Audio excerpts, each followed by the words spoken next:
Hello everyone, this is Charles Walhingford back again with another Chronicles of Cigar Rookie, and I'm going to change it up a little bit. I am a former student of culinary arts, meaning I have degrees in food service management and culinary arts. I attended Johnson Wales University in Providence, Rhode Island, one of the few accredited culinary colleges, nothing to take away from anybody who went to a trade school, but it was a culinary college.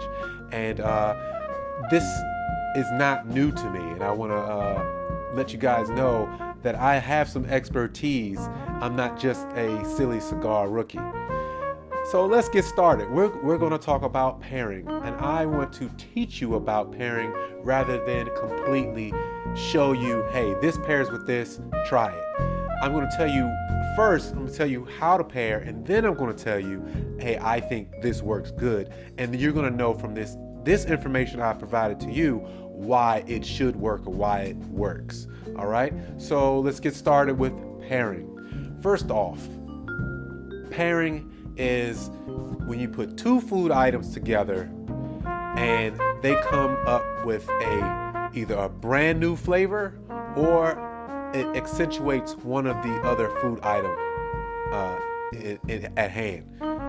So here we go. Let's start. Let me go to my notes here.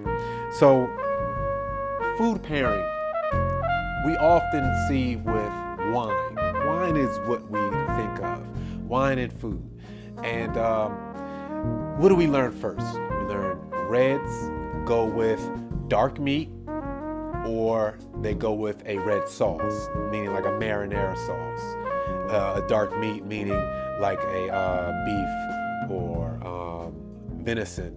That's what reds usually go with. And then what do we learn with whites? Whites go with fish and chicken, or a lighter colored sauce, a white sauce like Alfredo. That's what we've been taught. And that's right. I'm not going to dispute any of that. That is right. But I want to get you going to understand why that is. Why is that? So let's go to the next part of this.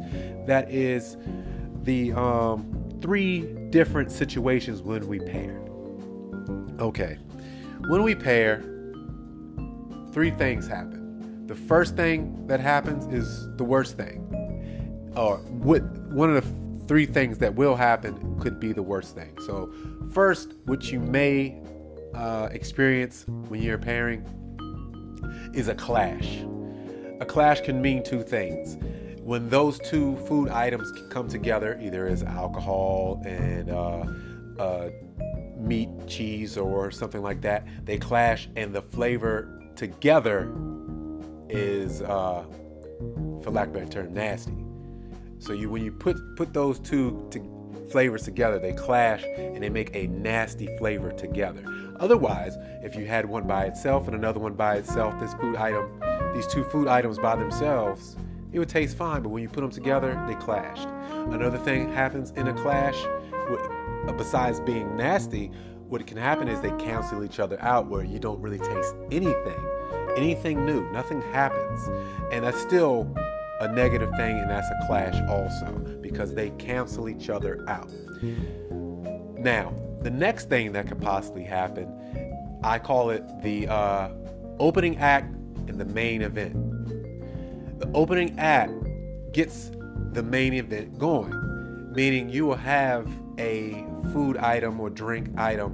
When you put those together, the opening act, you really don't get anything out of it, but the main event gets a fresh look, a fresh taste. It has, or it's accentuated. That opening act accentuated the main event's flavor, and that's a good thing. And that's what happens most of the time. Most of the time, that's what happens. Here, let me give you a perfect example. A perfect example of the opening act and main event is cookies and milk. So with the milk isn't going to have some great flavor. It's milk. It's not going to be that special. But when you add that milk to it, that especially if you have a brownie is an even better example. If you have a brownie is very rich.